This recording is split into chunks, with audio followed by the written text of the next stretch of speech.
go. My name is Curtis Sturtelmeyer, and I'll do a little introduction here myself. But if you are signing in to see the funding strategies for small and rural governments, you are in the right spot. I'm looking forward to have a conversation with you today around that topic. So let's get started. First question everybody asks is, who are you and why are you talking to me? And that's a good one to ask because we never know. So my slides aren't moving forward. So I'm obviously somebody who can't use his computer. So real quick, what we're going to do, a little tablet, little agenda, what we'll do today, an introduction of who I am, how I can help you here at CDW. A review of some federal grant programs that are accessible to you and you might be able to utilize to work on projects you're trying to complete. Talk some funding strategies overall. We'll go back over those same federal grants and say, okay, let's align them now with some technology solutions that we want to incorporate. And finally, we'll have some few minutes at the end to kind of say, what's going forward? There's a lot going on here, federal, state level. What should I be looking out for? And so we'll take a little bit of time to talk about that as well. When we're done, we will have a few minutes for questions. But as we go, if you want to hold on to them or you can put them in chat, either way, I'm happy to address those when we are done. So with that, let's get started. So who am I? So my name is Curtis Sturtelmeyer, as I mentioned earlier. My title here at CDW is Manager of Public Sector Funding. Did say I was a public sector funding specialist till a little while ago, but I got a new title, so I need to change that at some point. Not the best picture of me, but if you saw it compared to the picture I used to have, it's an accurate picture of me. My last picture was pre-COVID, so a little bit different. Areas of focus for my organization within CDW, leadership support. If you're working on a project, you want to have some support around what you're doing, coming in, working with you and your team, providing some ideas, some thought leadership on how to implement grant funding with the projects you're working on. That's what I'm here for. Also, there's to provide general information around funding. What's happening? Are there grants out there? Can I utilize these grants? Are we eligible? What's allowable use? Those are all things I can help you answer. And finally, as well, discussions around policy. I'm not going to help you write your policy, but if you're seeing something coming down from the state level or the federal level, and you're like, I have a question on this. This doesn't even make sense to me. I'm somebody you can reach out to. So I can kind of go through, yep, we saw the same thing. Here's some quick answers you might want to know for that. We saw something similar in this other state, and here's how they addressed it. I can make sure you have that information as well. So just view me as a somebody who's there to be a resource and many different ways to make sure your life's easier and you don't have to stress about things like funding and policy on a regular basis. A couple things to note.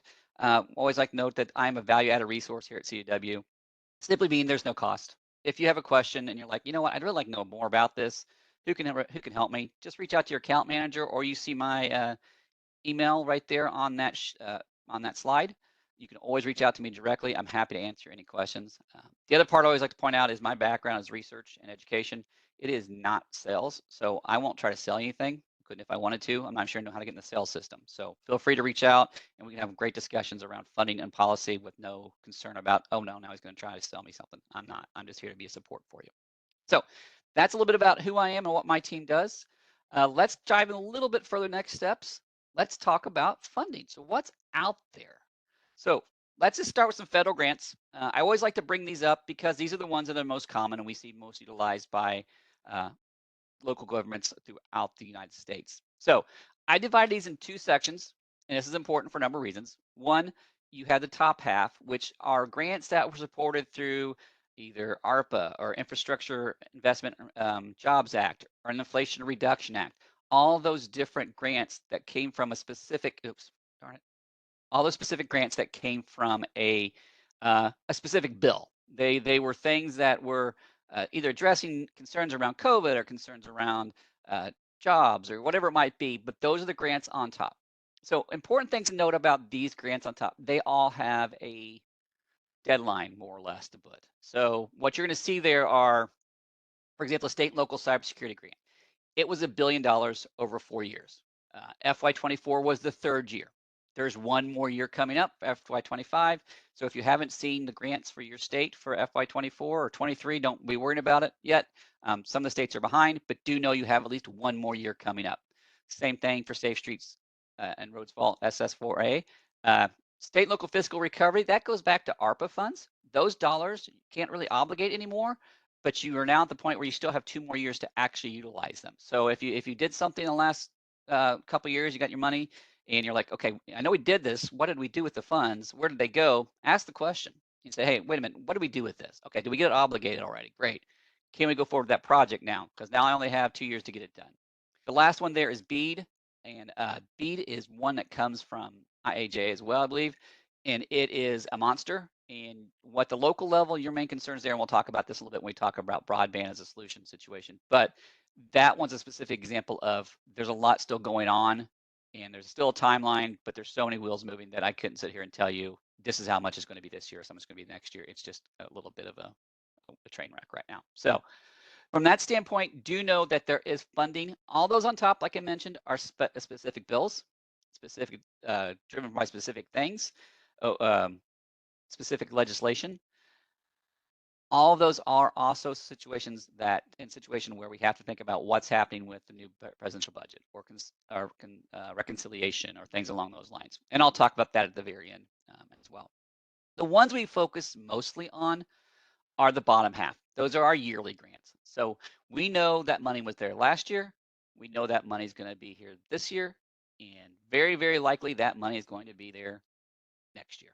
So that's why we always bring those up, and those are the ones we rely upon the most heavily, and the ones I focus on the most as well. So looking at the numbers, obviously on top, you have these big billion-dollar numbers, and that's because a lot of those were one-time or over multiple year situation, where the ones below are less dollars, but they are more focused on coming back around on a regular basis. So a couple we'll point out here just as examples that not only are there federal level ones, there's state level ones, and also there are rural level ones as well. So all the grants that are listed there, I shouldn't tell them, most of them start out as federal grants that get distributed down to the states, and then the states distribute out. So if you're looking for, say, the state Homeland Security grant, that starts out with FEMA.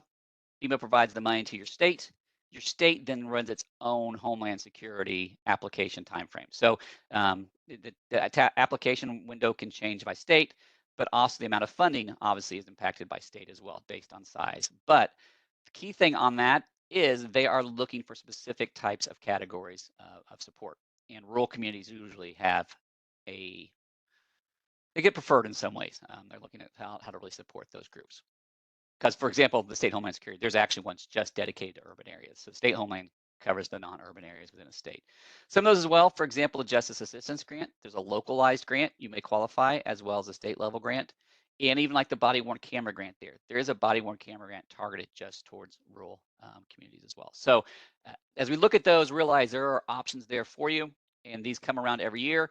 And what we try to do here at CW is make sure you're aware when that grant opens. Now, the key thing here is every state's a little different, but if you reach out and say, Curtis, we're working on XYZ project for our firefighters, do you know if there's any money there?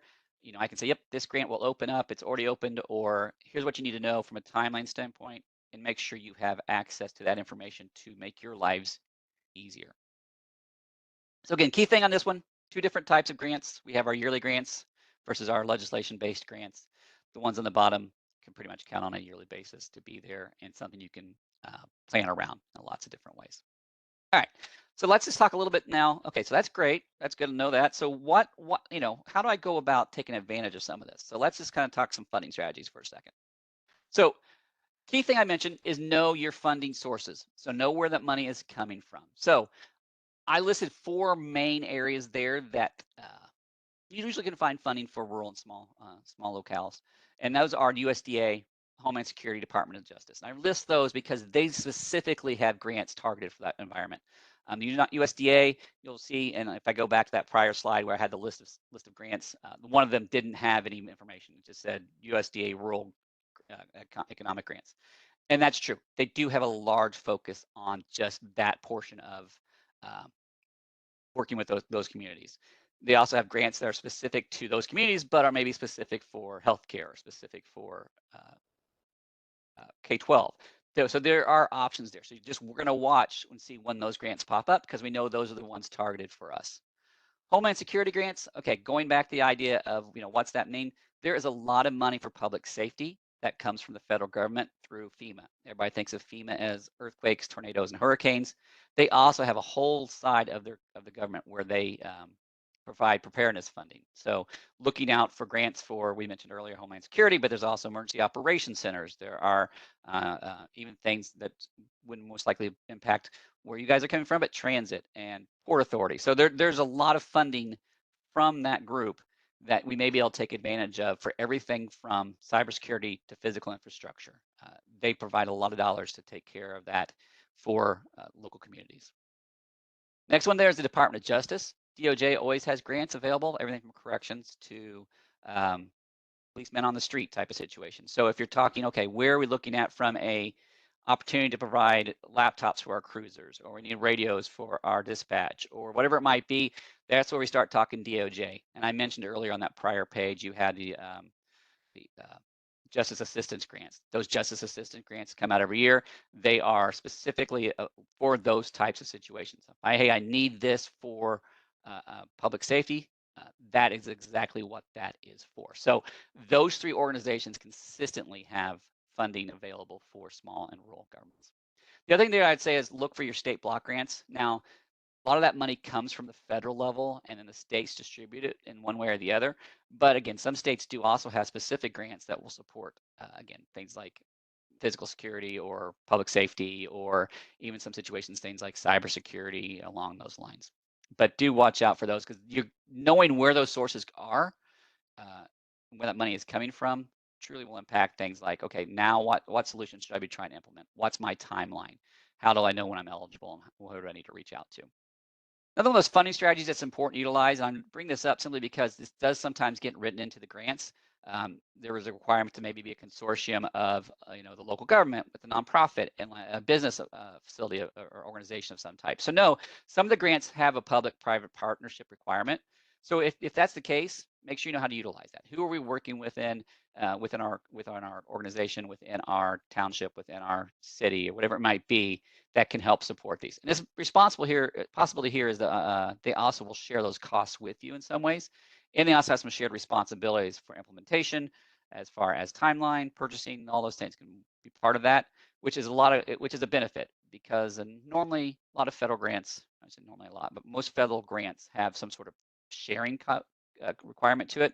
A portion of funds, hey, if I'm collecting X amount of dollars, I need to be able to find a third source, either through cash or through in-like services. And this is where that private partnership comes really helpful, those like services. So let's just say I am reaching out for a $200,000 grant. It has a 25% match. I don't necessarily have $50,000 sitting in my bank account here. But if I can work with a private partnership or a local company, I might be able to get something done in kind, in that, we can value that at $50,000 or $40,000, so I have to come up with $10,000. So there is that opportunity to utilize that public-private partnership in that way. And I already mentioned some of these grants require that anyway, so just knowing who those people are you can rely on and take advantage of is extremely important. Next one, big one, is when you're looking at grants and utilizing them, try to think about, who am I working with in my area? Are there other townships? Are there other towns? Are there other counties that are doing something similar? And can we work together? Feds love that concept of pulling money together, working across jurisdictions. Somebody's obviously going to have to be the main financial source.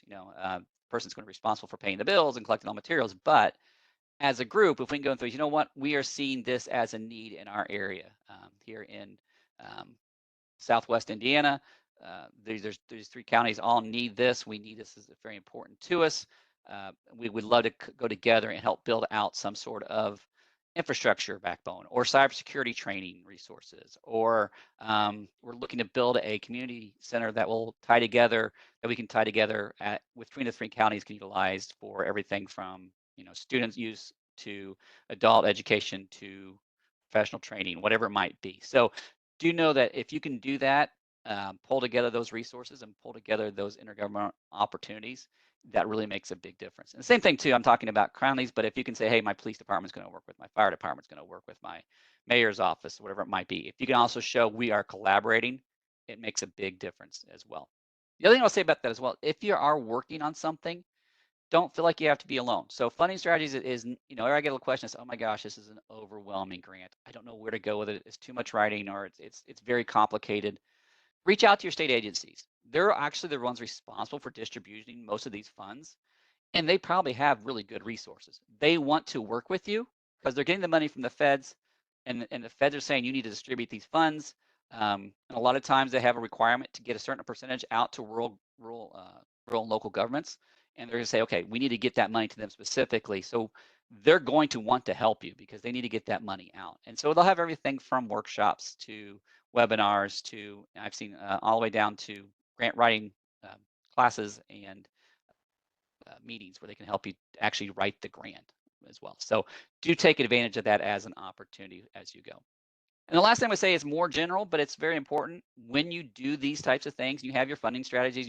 Obviously we know this is a grant we want to work with. It's the USDA. We're going to partner up with another organization because they can help provide that in-cost match. We know this is a great opportunity because not only are we doing it, we're going to do it with the county over, or we're going to do it with another group within our town and make sure it's really something that's important. Now you got everything in part, and you know what you want to do, but why? So have that story to tell. So sit down and say, okay, what are we trying to do? What's the larger picture? Now, obviously, we have this grant. How's it going to affect things down the line? So 3 things I always say: know your data, track your data. If you can, if you're working on something physical security wise, you're working on something public safety wise, whatever it might be, know where that information lies. Because one of the first things they're going to ask is, okay, you want to do this. Why do you want to do this? Okay, now we know why you want to do this. How are you going to prove it was successful? So that's all going to come from data. And I'm not saying you have to build a brand new huge, database and all that, but do know, hey, you know what? We've had X amount of arrests, or we've had X amount of incidents with this, or we've had, some cybersecurity break-ins, and this is going to address this. Whatever it may be able to have that data in front of you. So when you do go ahead and start writing, you have something to reference in that process. Next thing I always like to really focus on is show your community involvement. So the feds are going to say, is this something some small organization is doing, or is it something that the community as a whole wants done? Because what they're going to fall back on the idea is, hey, we can provide you this resource. What are you going to do in 3 years when you no longer have the money? And so if you can come through and say, hey, the community's involved. This is something we chose to do as a group. We did surveys. We did some sort of town hall meeting or whatever it might be that you can reference. Then you can, when you go to the feds and ask for the funding, or you go to the state and ask for the funding, say, not only here's why we need to do it. Here's the data behind it. We've talked to our community and they're well supportive of it. Here's let me show you the surveys we had. Here's the discussions we've had around it. So they can say, okay, yep, now I feel confident. You have a need, you have buy-in. And then the third question is going to ask, what does this look like long term? So really make sure you have some sort of plan. What are we doing as a community planning around around safety, or around infrastructure development, or broadband built out? Whatever that plan is, make sure you can reference it. And even better if you can tie that plan back to some sort of state level plan. You know what? We have our goal is to build out the ability for our community to have access to high-powered Wi-Fi throughout our community. In order to do this, we need to do X, Y, Z, and we're going to tie this to the state plan that's also focused on this in some way. So when you're doing this grant writing and development, make sure you have a story to tell, because that's going to be the biggest part of it. You can know the money you want, you can know who you want to work with, you can even have great partnership. But if you can't tell somebody at the end, this is what we need to do and why, it's not going to get you very far. So just think about it from a funding strategy as well. Okay, moving on a little bit. And again, I'm happy to answer questions at the end as well. So if there's any, please feel free. We did talk earlier about the grants, so I'm going to take a little bit to kind of highlight 4 specific areas where we see most funding going and have some answers around that. So the first one's always cybersecurity. Hey, are there grants out there for cybersecurity? There is a dedicated grant for cybersecurity right now. It's called the State and Local Cybersecurity Grant. Now, if we go back to that initial slide where I showed all those funds, one of the very first ones on there was the State and Local Cybersecurity Grant. It was from the Infrastructure and Jobs Act, IIJA. I mentioned earlier, if you saw the number up there, it said FY24. There's 4 years on this grant. So that specifically comes from the federal government, goes to the states. The states then distribute out to the local governments. Now, a couple things on this distribution. Some states have said, you know what, we're going to keep the money and do a whole state approach where we're just going to provide licensing. Some states have said, we're going to actually do a grant opportunity for people to apply for the funds and do what they need to do with them. Key thing about this grant is a portion of that grant has to be dedicated to rural environment, rural communities. So as you're saying, well, I don't have a chance, this is all going to go to so-and-so. No, Note that it's literally written into legislation, and I can't remember the percentage right now. I'm going to say 65%, but I could be off. I'll double check that. But a large portion of this has to go to rural communities.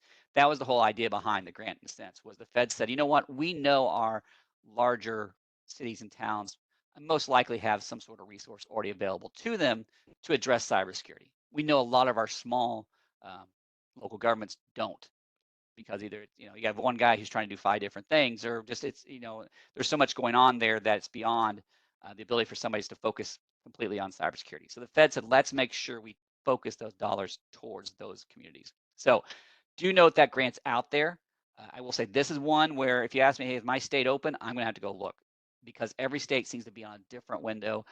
For example, I think Wisconsin's and Connecticut's might be open right now, but Kentucky's may not open until June, and it's all over the place. But it is there, and it's specifically what it's for is cybersecurity. I noted above that another one, the Homeland Security Grant. Homeland Security is traditionally thought of as a physical security grant, but you can utilize those funds also for cybersecurity purposes, including disaster recovery, data backup, if you want to do something along those lines. So do note that even though it doesn't specifically call it out, it actually is a priority area within the Homeland Security Grant. So if you do receive Homeland Security Grant funds, it gets distributed to you either through a grant process, or it's just, hey, your community gets X amount of dollars every year from this grant. You can utilize that for that purpose. Last one I have down there is the elections grant. I'm trying to remember what the HAVA stands for, but do know there is funding through that, usually for cybersecurity, dedicated specifically to securing election resources. Now, again, that's one maybe not this year, it's a huge issue, but maybe next year will be. So we'll have to kind of watch that and see how the numbers go up and down for that one. But from a cybersecurity standpoint, those are your 3 main, with your most direct funding going to be the state and local cybersecurity grant. All right, let's look at another solution area, public safety. So we have this large group of public safety grants I have listed here. Each of these, again, are ones we can rely on a yearly basis. So that emergency management grant, that's just dedicated funding. Again, you're going to take advantage of that how you can. It comes from the feds, the states, and the states usually distribute that more in a formula process. Same with that kind of Homeland Security grant, and we mentioned earlier, those are definitely public safety grants. And we mentioned, physical security, if you want to put in locks or whatever it might be, or cameras around a building, but it also allows things like emergency support. So if we need to run a router or access points out to wherever a location where there might be an incident, it will support things like that. So it is beyond simply just, I'm going to lock my door for entry control. It is in the community, what do I need to make sure if there's an incident, we can respond to it in a timely and safe manner. Next one there is body-worn cameras. Again, this is exactly what it is. This is one of those most direct grants you'll ever find. What's the grant for? Body-worn cameras. Okay, so but there is an opportunity for this as well for storage that goes along with the body-worn cameras. But again, this is one that's it's very direct. It is a competitive grant. But the other part of that is last year, at least, there was actually a secondary body-worn camera grant that was targeted specifically for rural communities. So if you're interested in this, that's one we can help you look at. So here's the timelines for both these grants, so you can make sure you can take advantage of them. Assistance to firefighters, not necessarily a technology grant, though it can be utilized for radios and such, but it does offer opportunities around, material supplies that might be utilized in firefighting. Where it can be a technology grant is, I need to have a tablet or something to take on the scene to make notes and have information that way. It will support that for sure. That's funding that can be utilized for that purpose as well. But really think of it more as an equipment and support for your firefighters, exactly. Last one I have there is the Justice Assistance Grant, which I mentioned earlier. That's the one we talked about. Hey, you know what? We need to get new monitors for our dispatch area, or we want to make sure our communication and radios are up to date, or we need the police cruiser needs a new laptop in there. So those are things that Justice Assistance definitely pays for, and it's a good resource. It comes out every single year. Couple things on this one. Like I said, there's a local and there's a state. Just depends. The local funding is based on criminal activity within your area, more or less. If there's a higher level of criminal activity, then you're more likely to get some localized funding.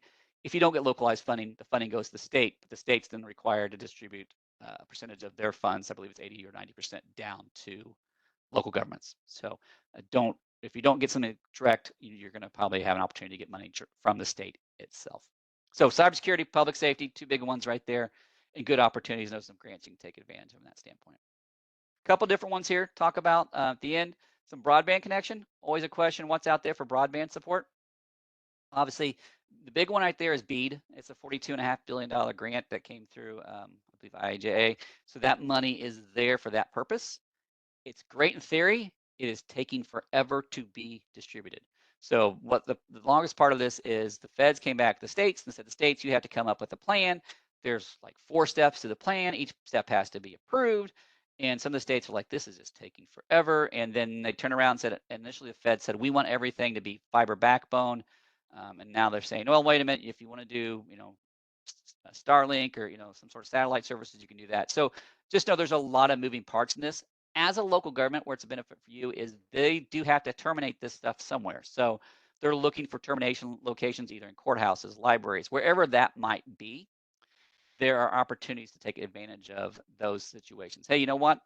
We once it's at that location, they'll also support going through and pushing that out to be something that is community driven. So, hey, we're going to put up the library. You're not going to necessarily hook up every spot in the city by yourself. That would be a third party. But if you want to add some sort of community Wi-Fi system, this would support that in a lot of ways. Couple last ones there. Again, capital project funds, state and local fiscal recovery. Both those can be utilized for broadband. I will mention earlier, both those grants, as I said earlier, have reached their obligation deadline. So you can't do anything new on them. But if you have a project that you're currently working on and you had federal funds dedicated to that, do know you have a window where this work needs to be done in the next, well, for capital project funds by the end of this year and by state and local by the end of 2026. So just be aware that that's still out there, and there may still be some dollars available for that purpose that need to be implemented and integrated into your plan for building Wi-Fi or infrastructure around your building, your community. Last one I have there is the infrastructure grants. So, when I think of infrastructure, obviously we have broadband connections type infrastructure. These are more your infrastructure as in road construction, sidewalks, those types of situations, utilities, build outs, whatever that might be. There are grants for that specific purpose. Safe Streets for All I mentioned, that is going to be one that is specifically to how do we address concerns around accidents happening, people getting hit by a car or bad areas of construction or congestion, or I know we're a small rural community, but there's still areas. I mean, I worked and lived in a small rural community for a long time. You would think there wouldn't be congestion. There's times when there's congestion. So how do we address that, or how do we address those areas that might be an issue?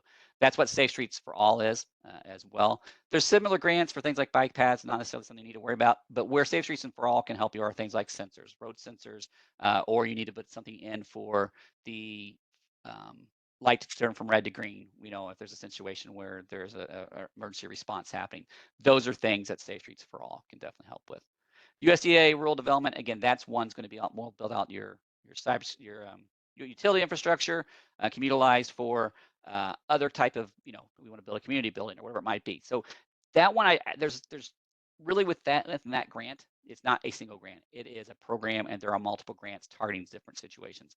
When I share the slide deck out with you, you're going to notice there's a slide, that very first slide, everything's a hyperlink, and you're going to be able to click on the hyperlink for that, and it's going to take you to a page, and you're going to choose your state. And then once you choose your state, it's going to give you all the grants that are available under that program. So do be aware that that's a good opportunity to do, maybe not something specific to putting computers into an office or something like that, but it is something that will allow you to do a lot of other things that might extend your budget to then provide you funds to do those things around putting laptops or computers into your office. Last thing there's state and local fiscal recovery. We talked about that enough, but again, just because you can utilize it for broadband, you can also utilize it for infrastructure as well. So just want to put those in some chunks. Again, I should have probably included the slide here with all the different grants. I'm happy to go back to that at the end if there are questions on that to kind of talk through each grant individually. But do know all those are ways to take advantage of the funding that's available to you. And in addition, there may be specific grants we don't have listed up there. If you're working on a project and you're saying, Curtis, I need some help, or thinking about doing this in this next 6, 12, 18 months, then we can say, okay, let's sit down and look. When do you plan on doing this? This is when that grant becomes available. Let's look closely and see if there's other funding that might be available to you beyond these basic grants that we've listed up here. Okay. So that's your solution areas. So as we go forward, I would like to say, what do we want to look for going forward? So some things I think we're sending out right now just to be interesting, to be aware of. If I'm a local government, do pay attention to the federal budget. what is happening at the federal level. So obviously we have this reconciliation program or opportunity that's going to happen on FY25 funds, or may happen. There's a lot going on that right now. But these type of programs can definitely do things like cut certain grants. So do be aware if you have a grant already and you're worried about, hey, is it going to be there? And, I'm going to obligate stuff. Am I going to get reimbursed? Am I going to be able to turn this in for payment? Let's look at that. If you have a question specifically, please let me know. We can help you track that down. If there's a grant that you've received in the past, you're like, will it be here next year? It's a good opportunity to go on and look at that reconciliation option as well. See what is being approved and what's not. I will say most of the reconciliation grants, most grants that will fall under reconciliation should be maintained for rural communities overall in small government, just simply because of the target area and where they're for. What we're seeing there, a lot of cuts in funding for focused on specific populations or groups, not necessarily for location. Next thing I just want to point out there, in case you've heard them, like, hey, Curtis, I just saw the president release his budget. Can you tell me a little about that? Just want to throw that on there. Two things to know with the president's budget. You can pretty much say that it's not going to be the final. Really, if you know the process, the president puts out his budget as kind of like a guidepost. Here's what I want to do. Here's what I'd like to do. But at the end of the day, it's the Congress that writes the appropriations. So it's really seen as more of a vision statement and kind of a plan than it is necessarily how things are going to end up. But two things step out from this grant. One, we mentioned those rural development grants. There is a cut in the presidential budget of $721 million on those grants and programs. Don't get too stressed out about that. The reason why there's a cut is because there is money remaining from prior years. So another good point on that is if you think that is something you want to take advantage of, there's a good chance you can find funding there currently because it's there. That's the main reason that those dollars have been cut from the next year's budget. The other thing there is a new grant that they're looking to build out is one for this rural financial award program. It's going to be it's more of a competitive grant opportunity where they're looking for, again, going back to that private-public partnership, working with how are your local governments working with private organizations to improve the environment or opportunities within your location.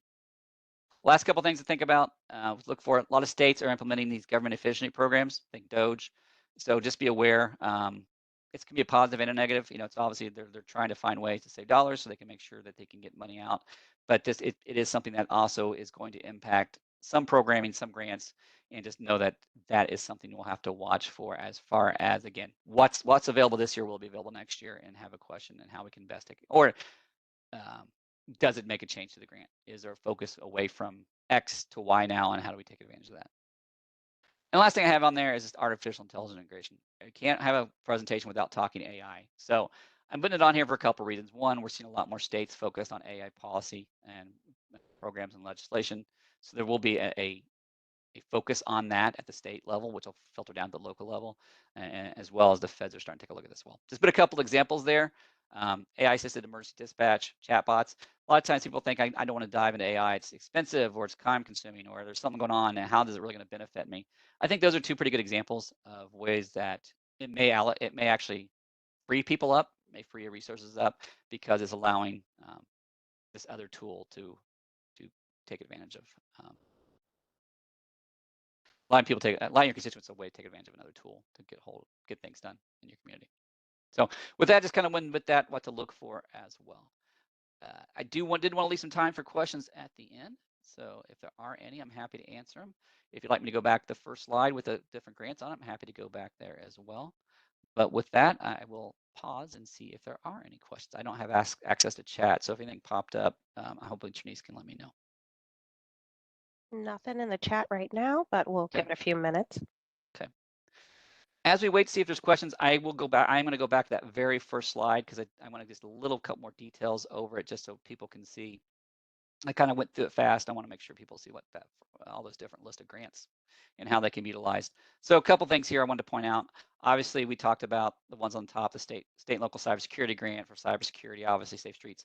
A couple here I didn't point out that we probably just like, why didn't you mention that one? Again, for example, the Emergency Operations Centers grant, that is one that is a great resource and a great tool, but that requires a congressional earmark to get approved. So that's difficult to get done. And in fact, in the current year's budget, earmarks were stripped out. So it's not one you're going to be able to apply for directly.